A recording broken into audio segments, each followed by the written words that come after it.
بسم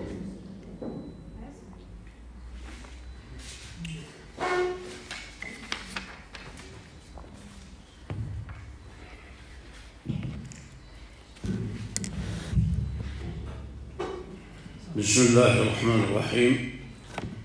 الحمد لله رب العالمين، والصلاة والسلام على سيدنا محمد رسول الله الأمين وعلى آله وصحابته أجمعين. سبحانك ربي لا علم لي إلا ما علمتني إنك أنت العليم الحكيم. أما بعد، حضرات السادة الأساتذة الفضلاء، حضرات السيدات والسادات الفضليات، حياكم الله جميعا بتحية الإسلام والإيمان، ورزقني وإياكم كل خير وسلام ومحبة واطمئنان، إنه على ما يشاء قدير وبالإجابة جدير. إننا بفضل الله عز وجل في هذه المحاضرة العلمية الفقهية الرائدة نتهيأ لاستقبال شهر رمضان الذي جعله الله عز وجل شهر مضاعفة العمل الصالح وشهر زيادة الإيمان، واختاره ليكون ظرفا مفضلا لنزول القرآن. ولذلك جرت عادة علمائنا رحمهم الله عز وجل أنهم يستعدون لهذا الشهر الكريم لشهر رمضان ابتداء من شهر رجب الفرد الذي يعتبر واحدا من الأشهر الحرم المعظمة في الجاهلية والإسلام، ذو قعدة ذو الحجة محرم ورجب الفرد شهور حرم. وعليه فإننا نسير وفق ما تقتضيه المنهجية المتبعة لدى فقهائنا وأئمتنا الأعلام، ولا سيما السادة المالكية الذين بارك الله عز وجل في جهودهم وجعلها دائما مرتبطة بما تقتضيه السنة النبوية الشريفة وما تقتضيه أحوال جميع أبناء هذه البشرية. وإن موضوع المحاضرة يطلعنا على أهمية ما نحن مقبلون عليه. إذن فموضوعها أحكام الصيام وفق أصول وفروع السادة المالكية الأعلام. إذن أحكام الصيام وفق أصول وفروع السادة المالكية الأعلام. والموضوع كما هو مشاهد أمامكم وعلى السبورة يتكون من عناصر 4. هي عناصر كثيرة، لكن هذه هي العناصر التي نركز عليها إن شاء الله في محاضرة اليوم. أول عنصر نشاهده أمامنا ما يتعلق بمعنى الصيام لغة وشرعا. معنى الصيام في اللغة ومعناه في الاصطلاح الفقهي، وكذلك نتناول في العنصر الثاني فضل عبادة الصيام وما تحققه بين الناس من تضامن ومحبة ووئام.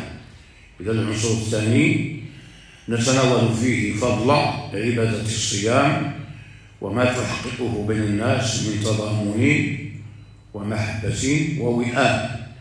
أما العنصر الثالث فإننا نركز فيه على مسألة ترفع عنا كثيرا من الإشكالات، لأن الناس على كل حال عندما يسمعون قول الله عز وجل يا أيها الذين آمنوا كتب عليكم الصيام، يعني منهم من يقول إن غير المسلمين لا يخاطبون بالصيام، وهذا إشكال لابد من رفع هذا الإشكال.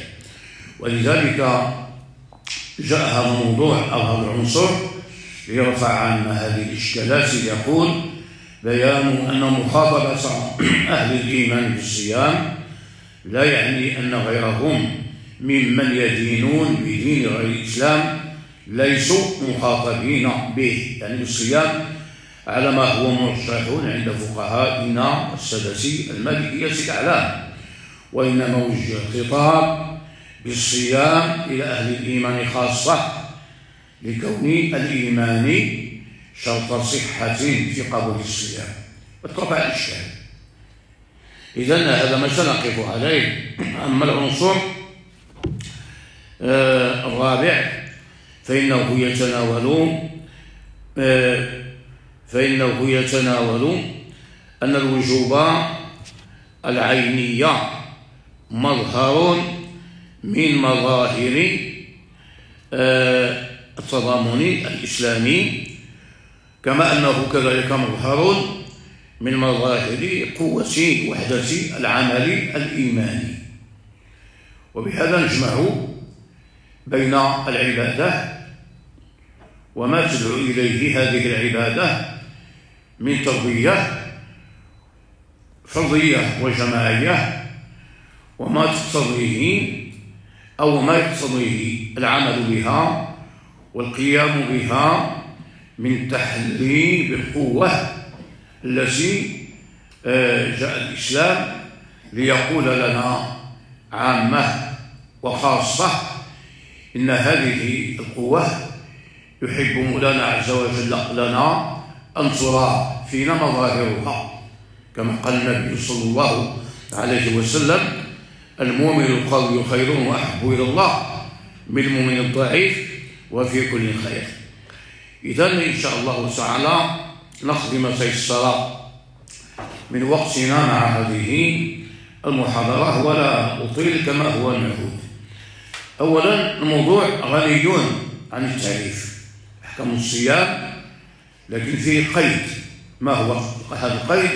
وفق أصول وفروع السادة المالكية الأعلام. إذا الصيام أحكام وحكم وفيه فوائد كثيرة، بل عندما نذكر الصيام لابد أن نستحضر أمامنا تلك الأمور الأربعة التي بنيت عليها أحكام هذه الشريعة، التي هي رحمة الله وعدله وحكمته ومصلحته المكلفين. كيف تتجلى هذه الأمور في صومنا وفي صيامنا؟ إذن عبادة الصيام فيها رحمة الله، وفيها عدل الله، وفيها حكمة الله، وفيها مصلحة المكلفين. ولذلك فجاء التقييد بأن أحكام الصيام نتناولها مقيدة، ولذلك قلنا في التقييد وفق أصول وفروع السادة المالكية الأعلام، بمعنى أننا نلتزم بمذهبنا ولا نحيد عنه قيد المولى. لماذا؟ لأن المذهب يبين الأحكام بيانا شافيا كافيا، ويراعي مجموعة من القواعد والاعتبارات لا يمكن لكل مسلم ولو بلغ من العلم ما بلغ، لا يمكن لأي مسلم ولأي مكلف ولو بلغ من العلوم ما بلغ أن يحيط بتلك القواعد والضوابط التي يجدها وهو يتقيد بمذهب من المذاهب الإسلامية، ولا سيما المذهب المالكي، لأنه نشأ في مدينة رسول الله سيدنا محمد صلى الله عليه وسلم وبجوار روضته الشريفة. فعلى بركة الله. أولا، معنى الصيام لغة وشرعا أو اصطلاحا. لا شك أن الدلالة اللغوية والدلالة الاصطلاحية غالبا ما نجد التوافق بينهما، إلا أن القاعدة تبين لنا الفرق الموجود بينهما.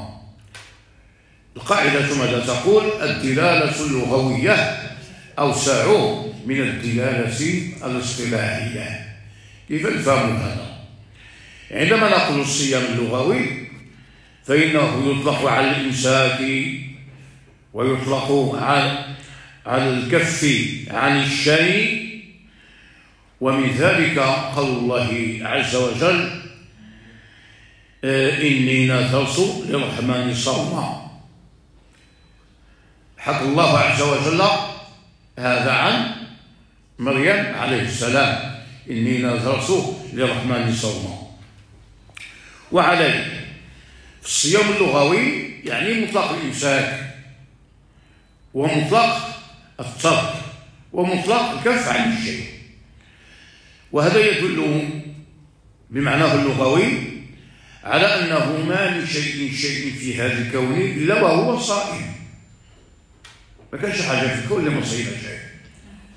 الصيام اللغوي، لأنه لولا الصيام اللغوي لوقع التصادم بين الأجزاء الكونية، ولكن الشمس في مكانها، والقمر في مكانه، وجميع النجوم في مكانها، وجميع الأفلاك في مكانها، فدل ذلك على أن هذا الكون كله يصوم مع الإنسان. يا جبال أوبي معه الطير. وفائدة معرفة هذه الجوانب أن الصائم عندما يعلم أن الأكوان صائمة معه، وأن من كان قبله من أهل الإيمان كانوا يصومون، فإنه يصوم وكله اطمئنان، وكله سلام، وكله أمن، وكله أمان، لأنه يعلم أنه ليس وحده هو الصائم. إذا هذا الشيء مهم جدا.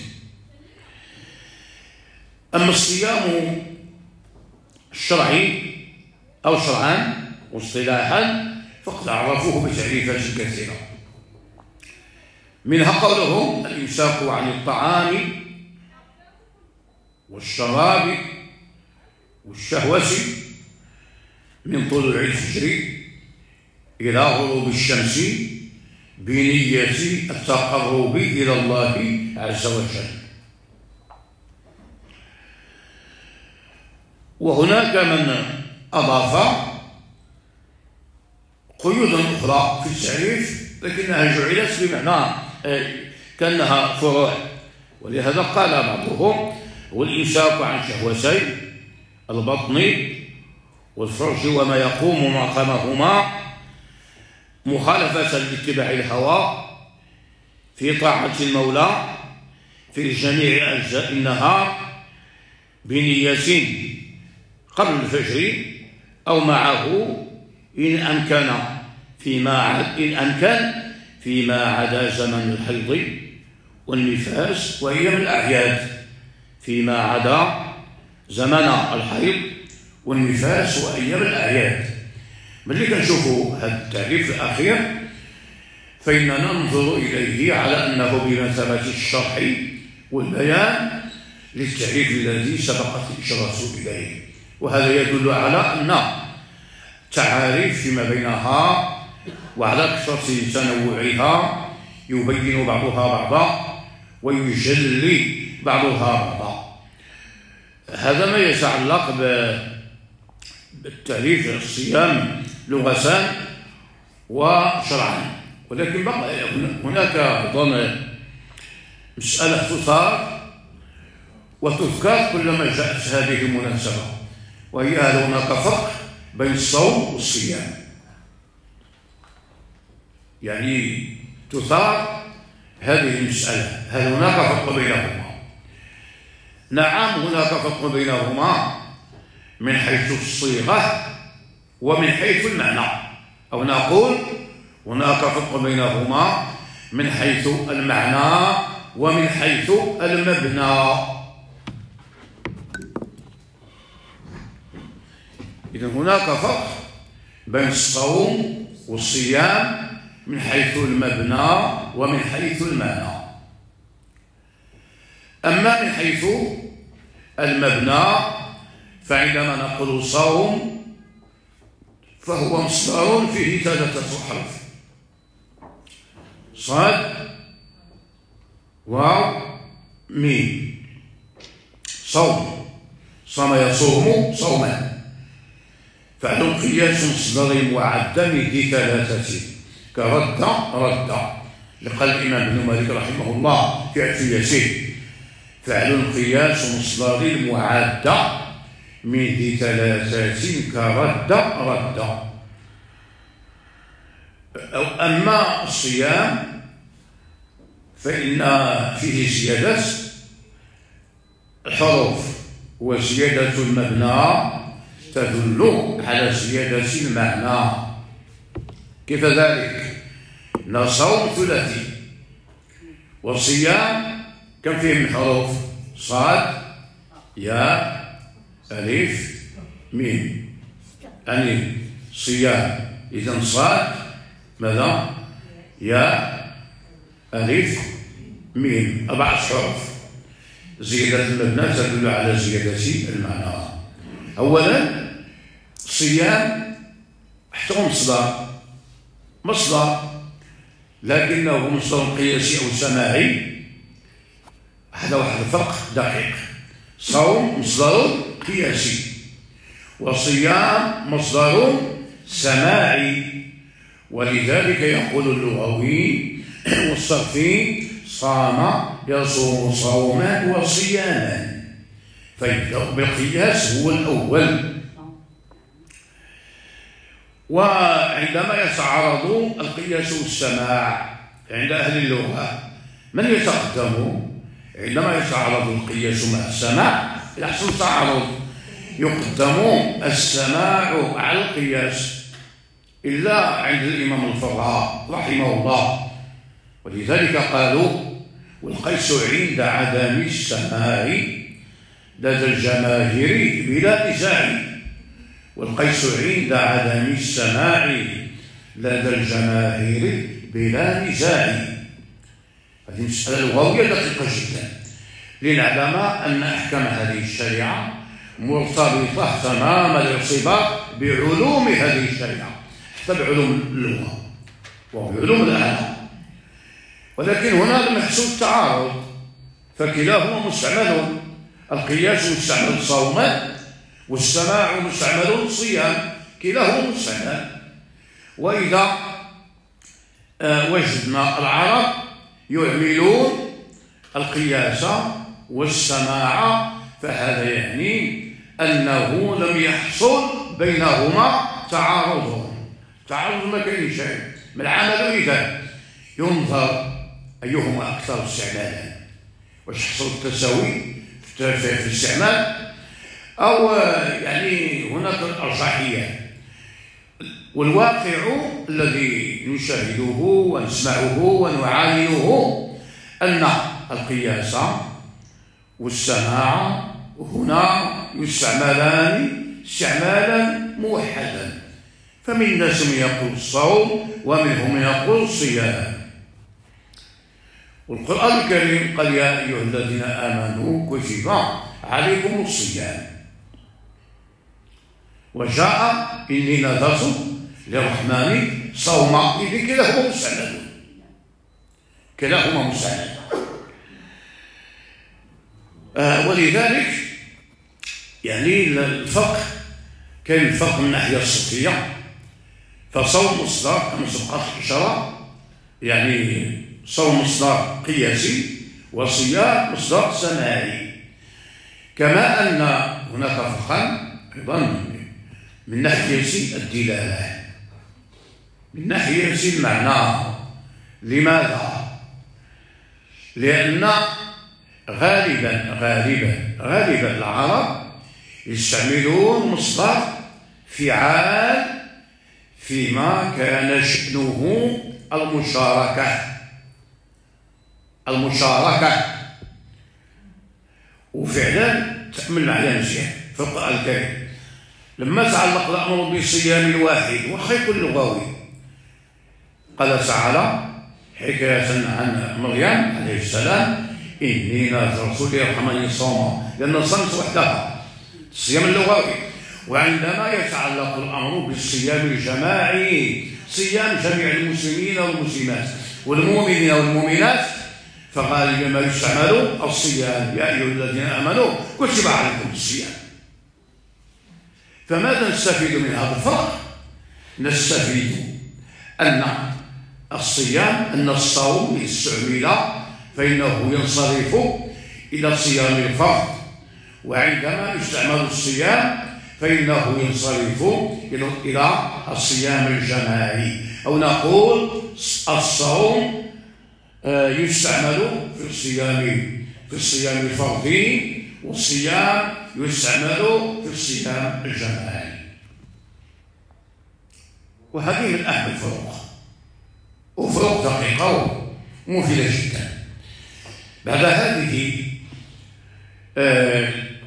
الفوائد التي نقلتها من علم التصريف وعلوم اللغة، انتقل بعون الله عز وجل إلى العنصر الثاني معالجا عليه، لأنه واضح. أولا يقول: فضل عبادة الصيام وما تحققه بين الناس من تضامن ومحبة ووئام. كيف ذكر القرآن هذا؟ يا أيها الذين آمنوا كتب عليكم الصيام كما كتب على الذين من قبلكم لعلكم تتقون. والإمام الخطيب رحمه الله عنده واحد معنى آخر، ولذلك لم يقف هنا بل وصل: كما كتب على الذين من قبلكم لعلكم تتقون أياما معدودات.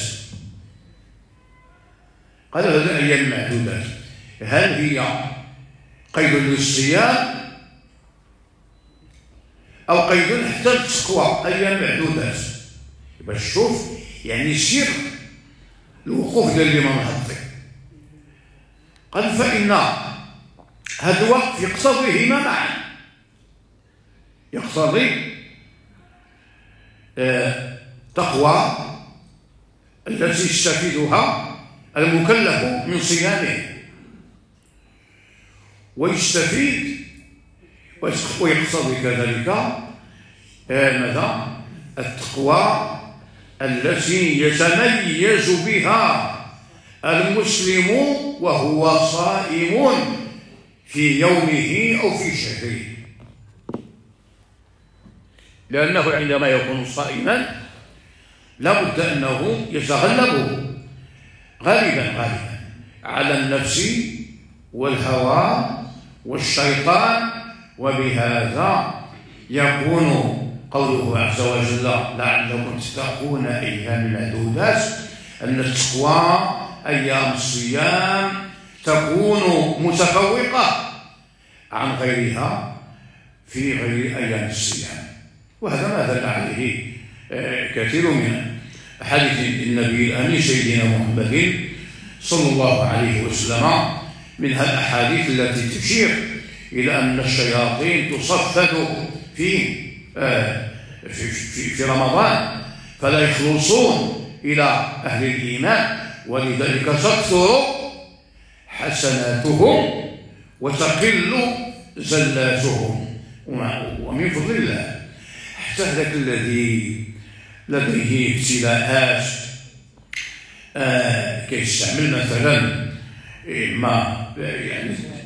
إما تيغ وإما فإنه غالبا ما ينام كثير يومه. لماذا؟ لأنه لا يستطيع أن يصبر عما ابتلي به، ولا جرأة له على اقتحام حرمة رمضان. فعلى كل حال فيرجح بين المصلحة والمفسدة، فيقول اللهم هذا النوم الطويل والوقوع في تلك الأشياء المخالفة لما تقتضيه يعني أدب الصيام. ويجي الآخر كيعلم فوق المنبر، سمح لي راه حنا مكعبوش واقع والله، كيعلم فوق المنبر: يا من ينام يومه كله لا صيام لك لا كذا، قل الله يهديك الفقيه غادي تخص راسك شويه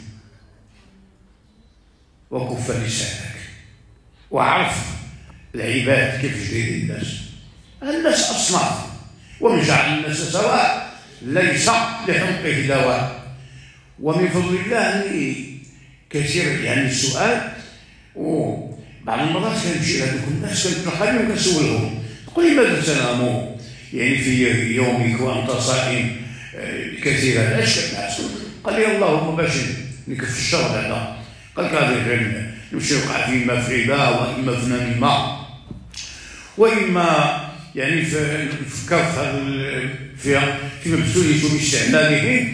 قالت لا أجد فأكثر من النوم علي أن أنسى هذه الأمور كلها. وعلى كل حال إذا لا بد أن تنظر إلى أحوال الناس. نعم الذي تعمد وأطال النوم وتكاسل ونظر إلى شهر الصيام على أنه شهر الكسل وشهر كثرة النوم وشهر يعني الخمول، هذا نعم يوجه إليه هذا الخطاب، ولكن من أخبرنا أن الإنسان يحمل في ذهنه هذه التصورات. هل شققنا على قلوبهم؟ إذن هكذا تعالج الأمور. حضرات السادة والسيدات الأفاضل الفضيات،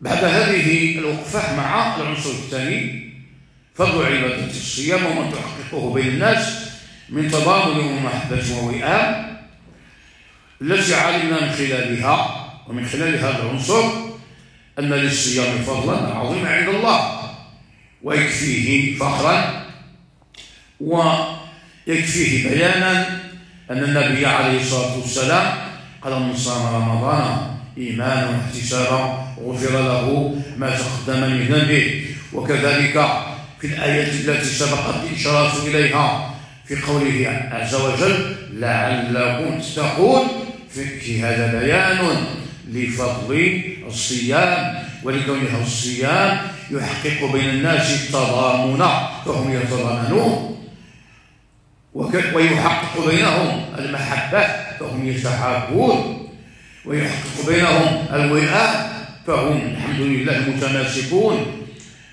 بعضهم يعين بعضا وبعضهم يساعد بعضا، فتكثر الخيرات وتكثر العطاءات وتكثر الصدقات في شهر الصيام في يومه وليله. وهكذا العنصر الثالث فيه رفع الإشكال كما سبقت الإشارة. يقول هذا العنصر بيان أن مخاطبة أهل الإيمان في الصيام لا يعني أن غيرهم ممن يدينون بغير الإسلام ليسوا مخاطبين به على ما هو مرجح عند فقهائنا السادة المالكية الأعلام، وإنما وجه الخطاب بالصيام إلى أهل الإيمان خاصة لكون الإيمان شرط صحة في ماذا؟ في قبول الصيام. أولا مسألة تثار غير المسلمين، الناس اللي هما ماشي مسلمين بصفة عامة لا نحدد ولا نعين هل هم مخاطبون أم غير مخاطبين بالشرع، هل هم مخاطبون بالشرع أم لا؟ مخاطبون، بدليل أن الله تعالى وجه إليهم الخطاب يا أيها الناس اتقوا ربكم، يا أيها الناس اعبدوا ربكم. وفي هذا من الإشارات والمعاني والدلالات ما ينبغي استحضاره في كل الأوقات واللحظات. لما يعرف المسلم المؤمن أن غيره ممن لا يدينون بدين الإسلام يعني هم مخاطبون بهذه الشريعة، فإنه يفكر ليل نهار في أسلوب حكيم رصين متين يمكن لهذا الخطاب أن يوجه إليهم فيقنعهم فيفكروا فيه فيحصل له الأجر والثواب بعدد أولئك الذين يحاول أن يوجه إليهم الخطاب. هذه فائدة عظيمة. ومن هنا قال إمامنا مالك بن أنس رحمه الله مرجحا في مذهبه هو وفقهاء المذهب أن غير المسلمين مخاطبون بفروع الشريعة كما أنهم مخاطبون بأصولها. وأصول الشريعة هي أصول الإيمان، أن تؤمن بالله وملائكته وكتبه ورسله وباليوم الآخر وبالقدر خيره وشره. هذه الأصول.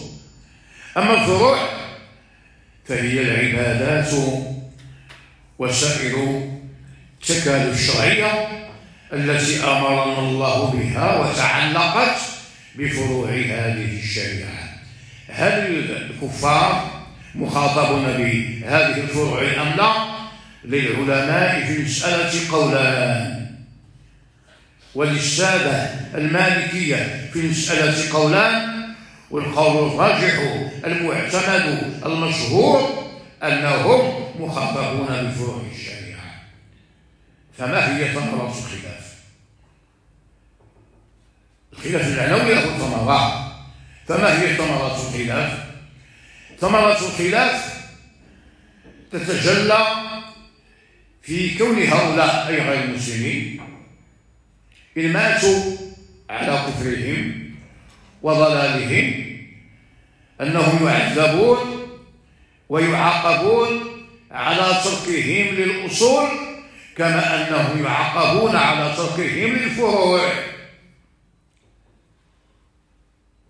ومن أصرح وأوضح الآيات القرآنية في هذا الشأن ما جاء في قول الله تبارك وتعالى ما سلككم في سقر قالوا لم نكن من المصلين هالفروع، ولم نكن نطعم المسكين هالفروع، وكنا نخوض مع الخائضين هذا يشمل الأصول والفروع، وكنا نكذب بيوم الدين هذا خاص بالأصول.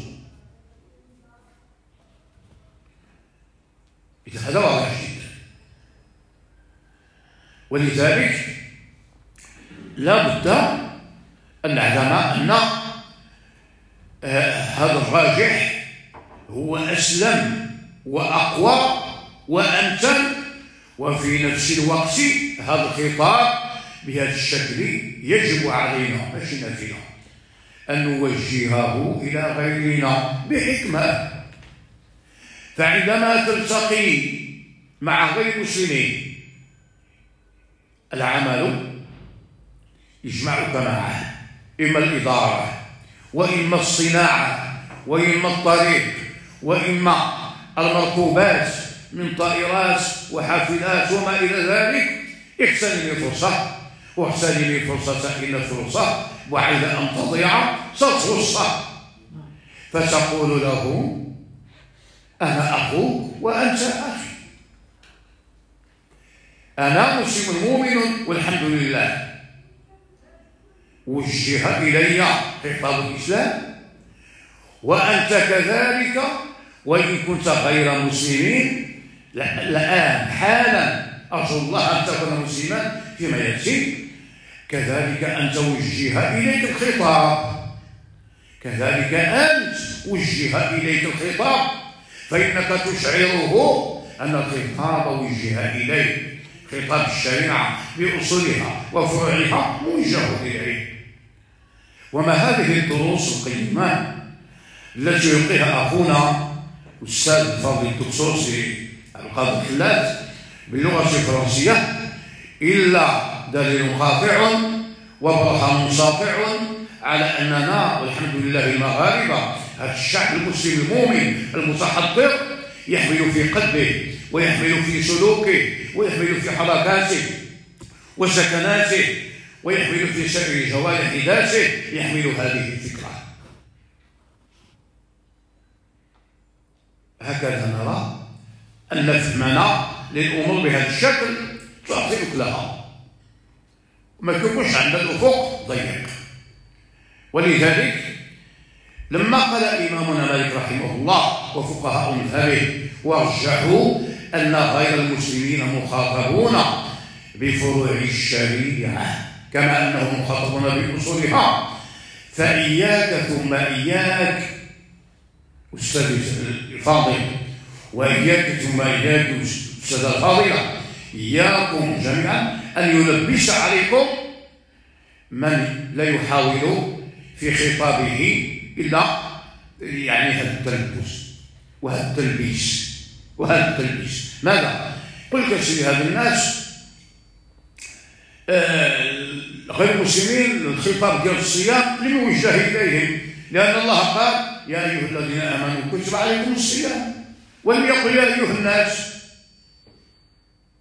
وهذا إشكال يطرحه. ولذلك هذا العنصر يحمل عنا هذا الإشكال، فيقول لنا بلسان الحال ولسان المقال ولسان البيان، يقول إن قوله تعالى يا أيها الذين آمنوا كتب عليكم الصيام، فربط الصيام بالإيمان، هذا يدل على أن الصيام على أن الإيمان شرط ماذا؟ شرط صحة، شرط صحة في ماذا؟ في قبل الصيام، شرط صحة.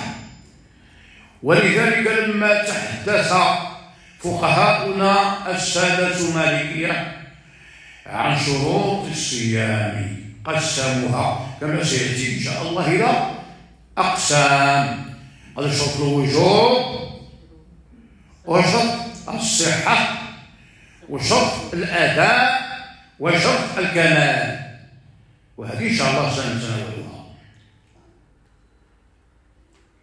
كذلك حتى الصلاة عندنا شرط الوجوب وشرط الصحة وشرط الأداء وشرط الكمال. شرط الأداء ليس ركنا، يعني لا شرط يعني شرط كمال، شرط الكمال ليس ركنا، شرط الكمال ليس ركنا وإنما هو كمال فقط، ونفي الكمال ليس في بطلان. ولكن شرط الوجوب فيه أن غير المسلم نفسه، أن المسلم والمسلمة قد لا يوجد فيهما هذا الشرط. إذا كان المسلم المؤمن مرضا مزمنا انتفع عنه هذا الشرط، وهو خطاب ماذا؟ خطاب الوجوب لا يجب عليه. وكذلك بالنسبة للمرأة إذا كانت فيها الموانع التي تمنعها من الصيام من حيض ونفاس وما إلى ذلك، وجه إليها يعني الصيام، ولكنه هل هو واجب في حقها؟ لا، لوجود المانع. إذا تعارض المقتضي والمانع قدم المانع. ولكن شرط الصحة موجود عندنا في الصيام. معناه إذا قلنا إن الإيمان شرط في الصيام، نقول شرط وجوب ولا شرط الصحة بالنسبة لغير المسلمين، نقول شرط الصحة بمعنى أنه وإن صام لا يقبل صومه ولا يصح صومه. أشكال الناس اللي معاشر شرط البقيات، شرط البقيات هذا الشيء قال مفتوحين.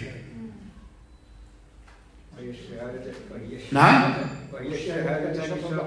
لا بداية البيت فصل وطاعة الجوارح الجميع قولا وفعلا هو الإسلام الرافع. نعم، قواعد الإسلام 5 واجبات، وهي الشهادة شرط البقيات، ثم الصلاة والزكاة في القطاع، والصوم والحج على من استطاع، شرط البقيات أي شرط في صحتها إذا رفع عنها الإشكال. وعليه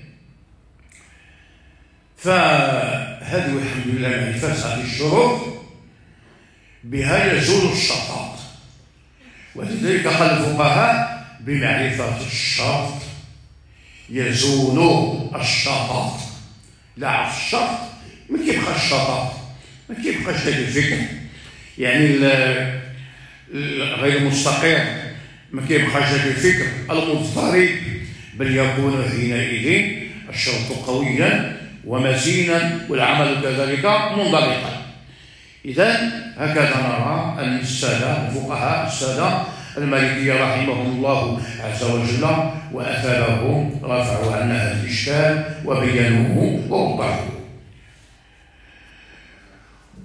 وهكذا نرى أن قوله تعالى يا أيها الذين آمنوا كتب عليكم الصيام لا يعني أن غيرنا أن غير مسلمين ومن يدينون بدين غير الإسلام ليسوا مخاطبين بعبادة الصيام، بل هم مخاطبون بها لأنها من فروع هذا الدين، كما أنهم مخاطبون بأصول هذا الدين، ولكنهم وإن صاموا وقاموا بهذه العبادة لا تقبل منهم، أي لا تصح منهم. لماذا؟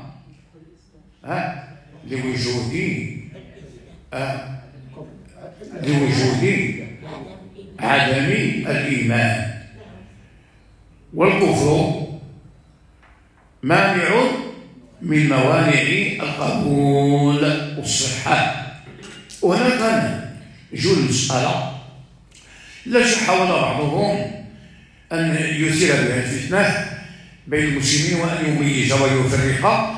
تقول يا سيدي أنا نقول لك عبادتك صحيحة أما مقبولة هذا عند الله لا يعلمه إلا الله. تقول لها الفقيه والله يهديك شنو النسبة ما بين الصحة والقبول؟ النسبة واضحة. قالوا إن النسبة إما التداخل والصحة والقبول فيها يدخل، وإما الاستواء. ما معنى الاستواء؟ تساوي اللي هو الترادف. قالوا إما مترادفان وإما متداخلان. ومن يجاوب هذا الشيء؟ قالوا لأن الله يقول إنا لا نضيع أجر من أحسن عملا، والفعل في قوة النكرة، والذي يحسن عمله قد يكون هذا الإحسان كاملا وقد يكون متوسطا وقد يكون ضعيفا. وقبل الله بعمله وثوابه عند الله الذي وفق على عمله يكون تابعا لهذه المقامات. فمن كان لديه المقام الأعلى في الإحسان فإنه ينال عند الله الثواب العظيم، ومن كانت لديه المقامة الوسطى فإنه ينال عند الله يعني ما يقابل مقامته، ومن كانت لديه كذلك المقامة الدنيا فإنه ينال عند الله ما يعادل مقامته، والله عز وجل قادر على أن يضاعف له الأجر والثواب. وهذه حقائق لا بد من معرفتها. إذن هذه فوائد تنفعنا ونحن نستعد لاستقبال شهر رمضان. نختم إن شاء الله بهذا العنصر الرابع الذي يقول الوجوب العيني مظهر من مظاهر التضامن الإسلامي وقوة وحدة العمل الإيماني. شيء جميل جدا. ما معنى هذا الوجوب العيني؟ يا أيها الذين آمنوا كتب عليكم الصيام أي وجب وفرض. واش مثلا وجوبا عينيا أو كفائيا؟ عينيا. ولهذا سيدي الفاضل سيدتي الفاضلة ينبغي لنا أن نتأمل ونتدبر في آيات كتاب مولانا تبارك وتعالى لنستخرج هذه الكنوز وهذه الأسرار. ولذلك في الفروض العينية مظهر من مظاهر التضامن الإسلامي، وكذلك مظهر من مظاهر قوة وحدة العمل الإيماني. وهذه الحمد لله الوجوه العينية تجلت في أركان الإسلام، تجلت في أركان الإسلام. فلا إله إلا الله محمد رسول الله يقولها المكلفون وينظرون إليها على أنها فرض عيني. وأداء الصلوات إما جماعة وإما أفراد وإما على كل حال ينظر إليها عامة المكلفين على أنها من قبيل الفروض العينية. وكذلك الزكاة، كذلك الصيام، كذلك الحج، وعليه فأركان الإسلام من قبيل أركان الإسلام من قبيل ماذا؟ هذه الفرائض العينية. والفرائض العينية تحقق فينا هذين المظهرين الذي يقول أحدهما الوجوب العيني مظهر من مظاهر التضامن الإسلامي، وكذلك الوجوب العيني مظهر من مظاهر قوة وحدة التعامل الإيماني. ولذلك في الصلاة تأمل سيدي، أنت في آخر صلاتك تقرأ التشهد تقول السلام علينا وعلى عباد الله الصالحين. جاء الحديث النبوي الشريف يقول إن العبد إذا قالها نالت كل عبد صالح في الأرض وفي السماء. نالت كل عبد صالح في الأرض وفي السماء فيكتب له الأجر بحسب تلك الأعداد، وهي أعداد هائلة لا يعلم عددها إلا الله رب العالمين. يبدو أن الحمد لله الغاية حصلت من هذه المحاضرة التمهيدية لأحكام الصيام. وفي الحصة القادمة إن شاء الله سنلتقي مع قول الناظم رحمه الله الإمام سيدي عبد الواحد بن عاشور رحمه الله صيام شهر رمضان وجبا. انطلقنا من هذا النظم المبارك. غير إن شاء الله نحاولوا يعني الحصة ديال اليوم ديال السبت عشية رمضان تكون في هذا المجال. أما الحصة ديال الأربعاء إن شاء الله فإننا نسير وفق المنهج المتبع لدينا باش لا عندنا الحمد لله حصتان هذا نخصصها الصيام، والأخرى إن شاء الله تبقى سائرة وفق المنهج للمتبع حتى نشوفوا واش غيتعملوا في رمضان واش غادي يعني تواصلوا ولا غادي نشوفوا ديك الساعة شنو استشارة معكم مع الإدارة ديال المجلس شنو خلاص راسيني في هذا القدر كفايتون. وإذا كان شي إضافات مرحبا.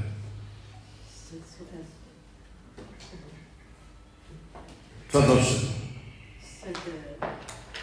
حلول رمضان تيوقع لي الإشكالية ديال الصيام ديالي. اسمع شي مزيان. حلول رمضان عندي إشكالية الصوم. أنا تنعاني من مرض السكري وخديت رخصة ومشيت بها سنين عادي. مؤخرا قالت لي الطبيبة تقدري تصوم. شكرا الله السيدة الكريمة. نكمل السؤال أستاذ وسام. صمت العام الفايت واحد الصيام ديال الرجب، ولكن عندي الإشكالية دابا أنا تناخذ النية. دابا هذا الصور النية أنا تناخذها باش نصوم، ولكن تيوقع لي الإشكال في النهار تنقدر نكملو نقدر ما نكملوش. واش ديك النيه من ناحيه الصور الفقهيه واش هذيك النيه كامله ولا ماشي كامله ولا؟ شكر الله الأستاذة كريمة على السؤال اللي هو مرتبط بموضوع المحاضرة أو الموضوع الذي حوله ندندن كما يقال. أولا فالله عز وجل يقول: وعلى الذين يطلقونه في ذات الطعام مساكين. وهذا العرب يحذفون النفي إذا علم، أي وعلى الذين لا يطلقونه. من قواعد العرب في استعمالاتهم أنهم يحذفون النفي إذا دل السياق عليه. لماذا؟ سيقول لك لأنه لا يجمع بين نفيين: نفي العبارة ونفي الحال أو نفي الحكم. يقول لك لا يجمع بينهما فيحاولون التخفيف. سبحان الله، الرحمن علم القرآن خلق الإنسان علمه البيان، وهذه فائدة عظيمة جدا. وعليه فقوله تعالى: وعلى الذين يطلقونه، هذا إثباته بماذا يتحقق؟ أولا يتحقق بتجربة الإنسان، لأن الإنسان أضرب نفسه من غيره، ولذلك يقولون الإنسان طبيب نفسه، هو أضرب بنفسه من غيره. وثانيا يثبت هذا بواسطة من يشرف على مراقبة هذا المريض من أهل بيته وأفراد أسرته. الحمد لله، الزوجة، الأولاد، الآباء، الأمهات، الأجداد إلى آخره، معروف.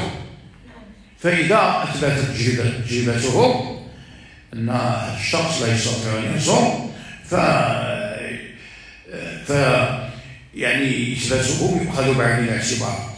ولذلك الحمد لله نحن في المغرب عندنا التضامن، يكون المريض في البيت ومعه الأصحاء إخواته مع الأبوان معه، فإنهم يراقبونه. إن رأوا وبدا لهم من حاله أن صيامه أثر عليه وقد يؤدي به إلى هلاك أو كذا، فإنهم يحتمون عليه الإفطار. يحتمون عليه الإفطار. وهذا من جابوه من سنة رسول الله سيدنا محمد صلى الله عليه وسلم لما كان في إحدى غزواته عليه الصلاة والسلام، ولما صلى العصر والوقت وقت الصيف، قال له بعض الصحابة: يا رسول الله، إن العطش بلغ بالقوم ما بلغ به. راه الناس وصل بهم العطش مبلغ لا يطاق. فصعد صلى الله عليه وسلم وركب على بغلته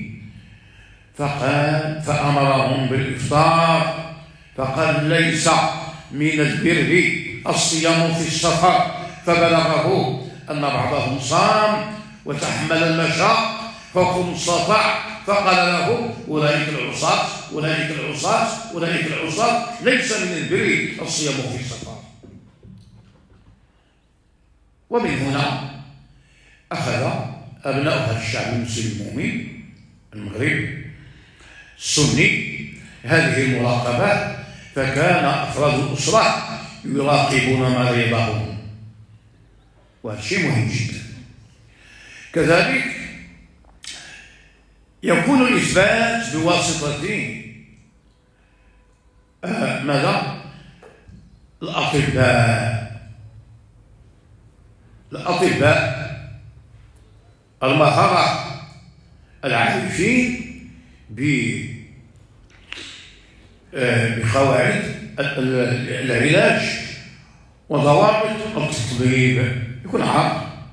فإذا كان عارفا وكان ضابطا لهذه الأحكام بتجربته الثابتة القوية، فحكم فقال للمريض: لا تصوم، أخصك يصوم.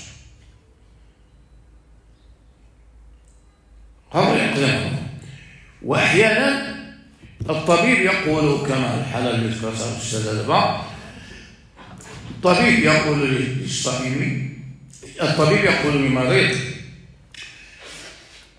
كنت فيما مضى لا تستطيع الصوم والآن يمكنك أن تصوم، وعندما يصوم تثبت التجربة وتثبت حالته أنه لا يستطيع، وأنه إن أتم يومه فقد صحته، إن أتم يومه فقد صحته من العمل، يجب عليه الإفطار، لأن سلامة الأبدان مقدمة على سلامة الأديان. هذه أمور واضحة جدا، وعليه فالحمد لله الذي أكرمنا بهذا التنوع في إثبات الأخذ بالرخص. ومن هنا تأتي هذه القاعدة بأن الرخصة يعني والعمل بها يحصل بوسائل الإثبات، وسائل الإثبات، وهذه وسائل الإثبات قد تكون مثلا شهادة الأقارب في البيت، أو مراقبة الأقارب في البيت، أو مراقبة طبيب أو وربما أحيانا يكون الشيخ المربي، يكون الشيخ ديال العلم، الشيخ المربي، الشيخ إلى آخره، يأمر أحد جلسائه أو تابعيه يأمره مثلا بالإفطار، يقول له أنت ما خصكش تصوم مريض لأنه يعرف حاله، ولكن الأب أو الأم قالوا له لا صوم. اش غادي يعمل؟ حصل تعارض بين نظرة أبي الإفادة وأبوي الولادة. اش غادي يعمل؟ أبو الإفادة مقدم على أبي الولادة، فخذ يا عقيلة.